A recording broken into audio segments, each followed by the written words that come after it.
I won't tell you who that was from. Well, yeah, I probably will, sooner or later. But that's kind of like the, maybe I better get the mute on that. Who knows who else will try to call. But you know, that interruption is kind of like what we're going through in the story. Especially this particular chapter, chapter 15, because it talks about God trying to get in touch with you and me. And the question that I think we need to answer is, when God calls us, are we going to answer? Or if we're going to use the analogy of the phone, are we just going to let it go to voicemail? And that's what I want us to look at today when we're looking at chapter 15. There are times when God tries to contact His people, and His people just ignore Him. And there's something terribly wrong with that, but yet we see it happening over and over again in the story. You know, there are spots and bits and pieces in Scripture where there seems to be a large gap in times where God actually talks to His people. There are times when God just sits back, or appears to be sitting back, and allows His people to do whatever. Now, He's still involved, and it's still part of our story, but maybe the best way to say it is, there are times where God just appears to be quiet. And for us,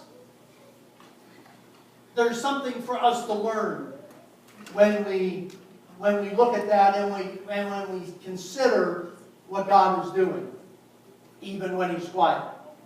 The story in chapter 15 takes up with the nation of Israel being split into two kingdoms, the northern kingdom, the southern kingdom. It was the conflict between Solomon's sons, Jeroboam and Rehoboam. And God was continuing to achieve His purpose through what was going on, even when the nation was divided. And we've got to wonder why. Why would God allow His people, His nation, to be divided? There's got to be a reason. And that's what chapter 15 talks about. I think, first of all, God divided His nation because His nation, His people, were sending the wrong message. His people were not doing what God intended them to do, what He had instructed them to do. And God figured that maybe the best way to get their attention would be to allow them to be divided. God wanted His people then, and God wants His people now to be united and working together for His benefit, for His good. For the people that we help, it's for their good, so they would see God in everything that you and I do. But the nation rebelled. The nation stepped away from God and just said, you know, we can do this on our own. And God allowed that to happen.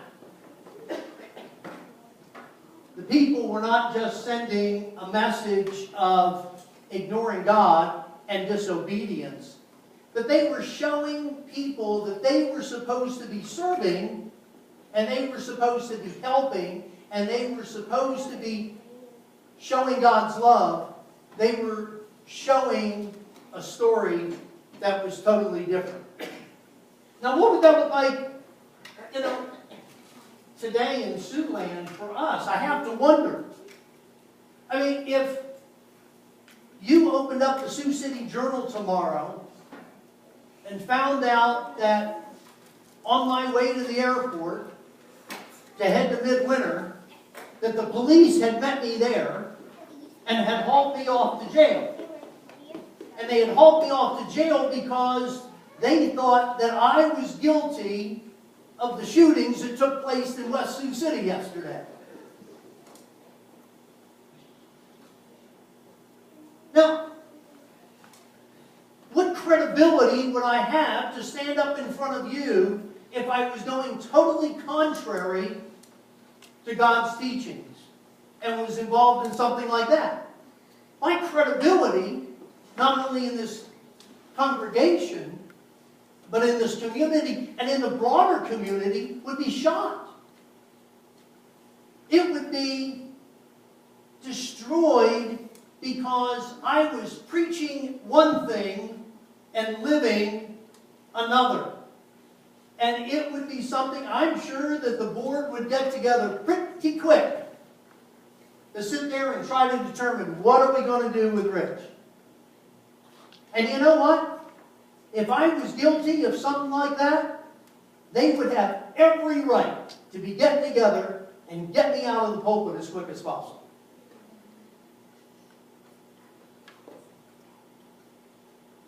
Living one thing and teaching another.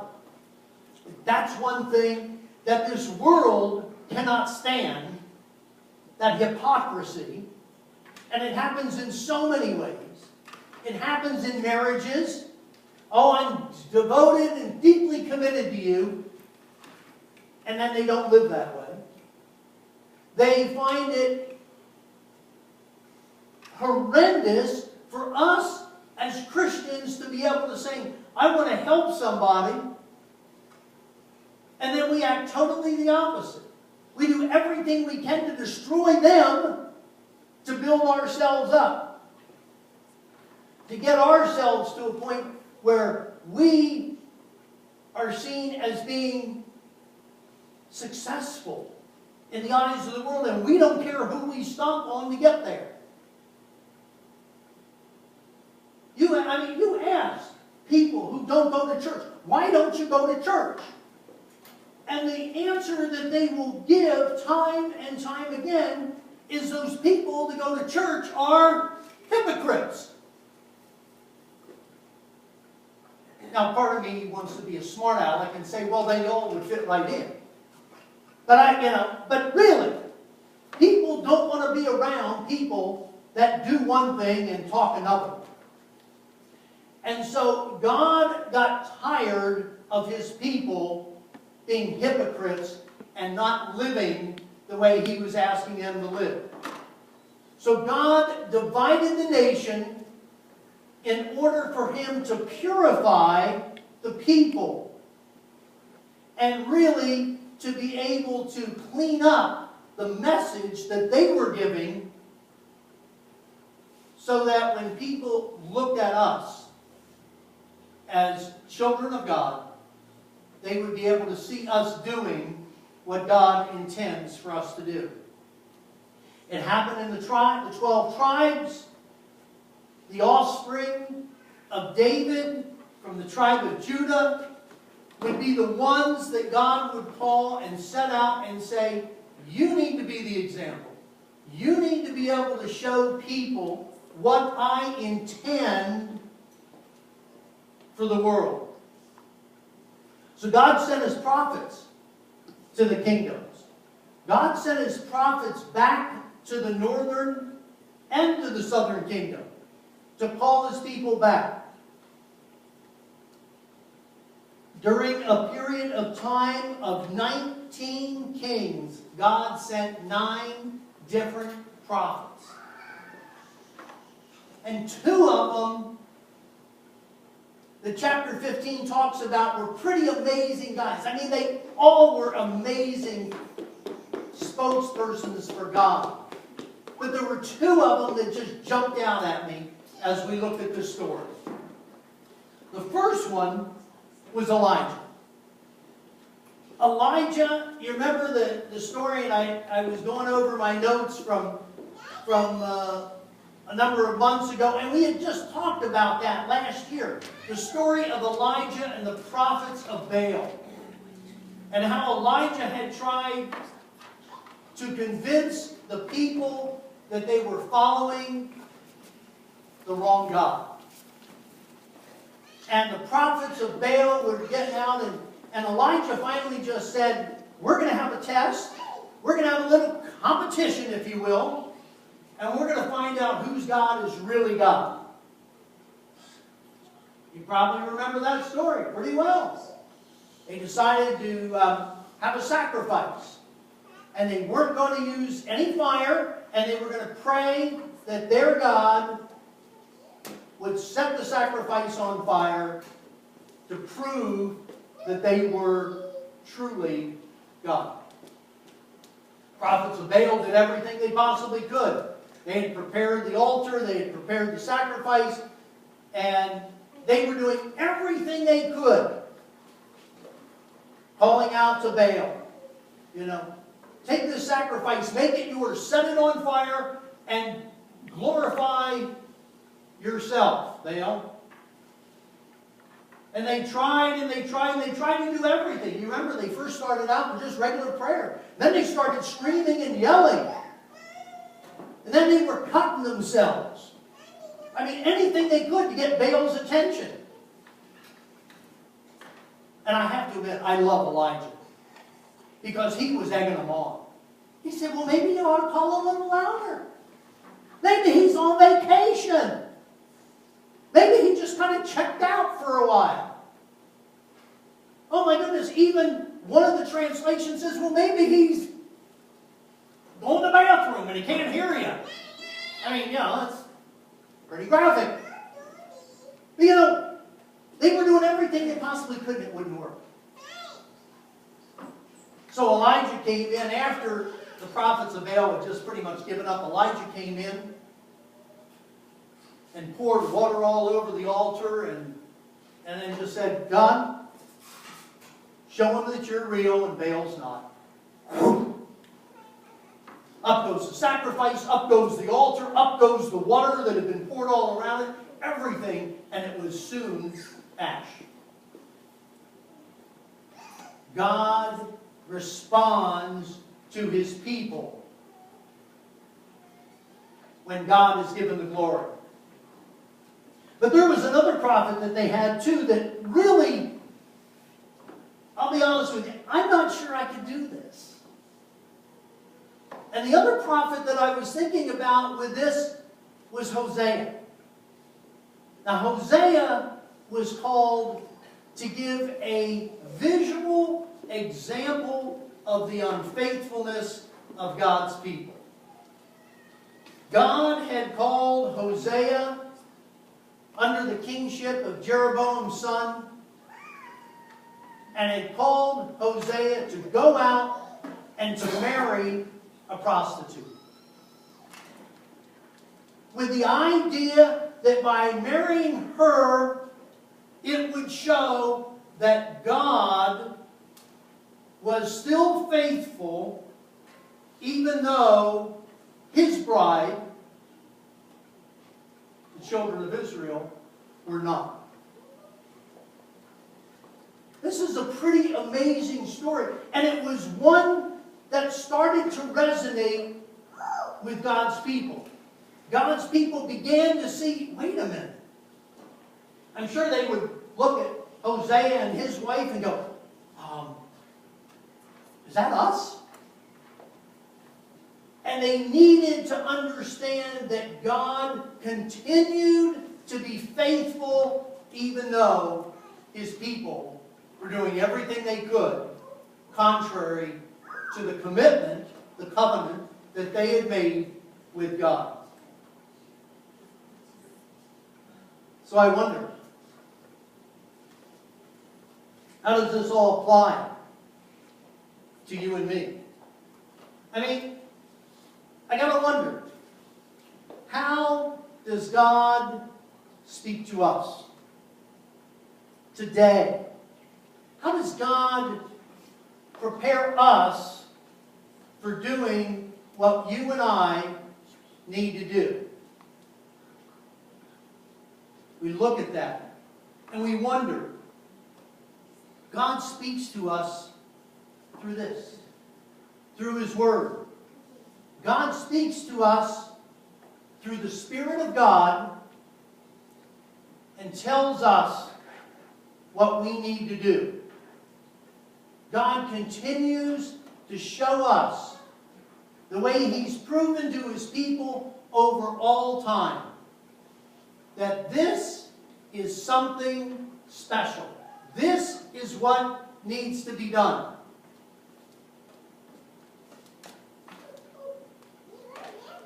Okay. The question is when God calls you, are you going to pick up the phone? Are you going to respond to God? Are we going to respond to God, or are we just going to say, no, I know. Oh, there He is right now. I turned it to the whiteboard. I can feel it. The question is, do we answer? Or do we just ignore the ring for 3 or 4 or 5 times and just set it down and let it go to voicemail? That's the question that God poses to His people. He posed it to them then. He poses it to us today. And if God calls you and asks you to respond in a certain way, even though we've answered the phone, we still have a choice. We have a choice to know whether or not we're going to respond positively, or whether we're going to go, oh yeah, okay God, I can do that, and then put the phone down and not respond at all. That's what we're posed with here. That's what God is saying. There are so many people all around, like the prophets of old, that are telling us, instructing us on what we need to do. And the question is, do we respond? I'm going to ask you to do something we don't do a whole lot. I'm actually going to take a break in the sermon. And I want you to just simply close your eyes. Now that's something you don't hear a lot. Close your eyes during a sermon. Not that we ask you to do it. Right? But I want you to ask God what you want me to do. How do you want me to respond to you? And allow God to show you what we're to do this year, this week, today, in order to bring Him glory. Take a moment. Just ask God just to lay something on your heart that you can do that will make a positive impact for His ministry, for His work. I don't know what that is for you. God does. So take a moment and just let God speak to you right now.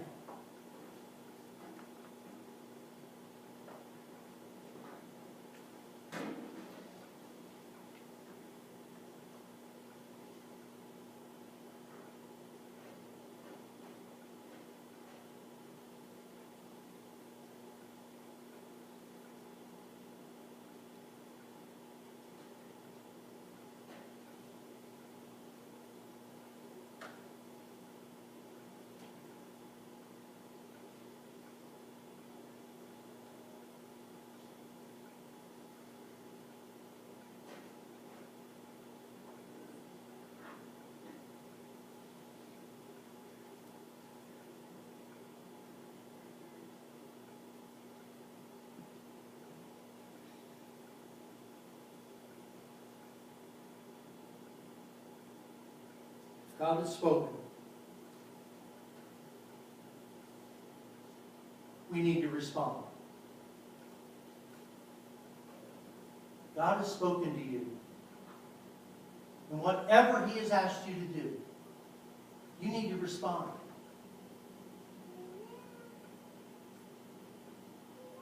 It's not just enough to answer the call. we need to follow through. No voicemail. No, okay, we'll do this.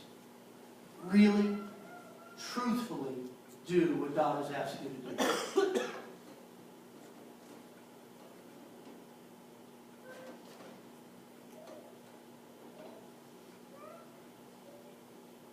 God calls us. Do we respond? Let's pray. Gracious God,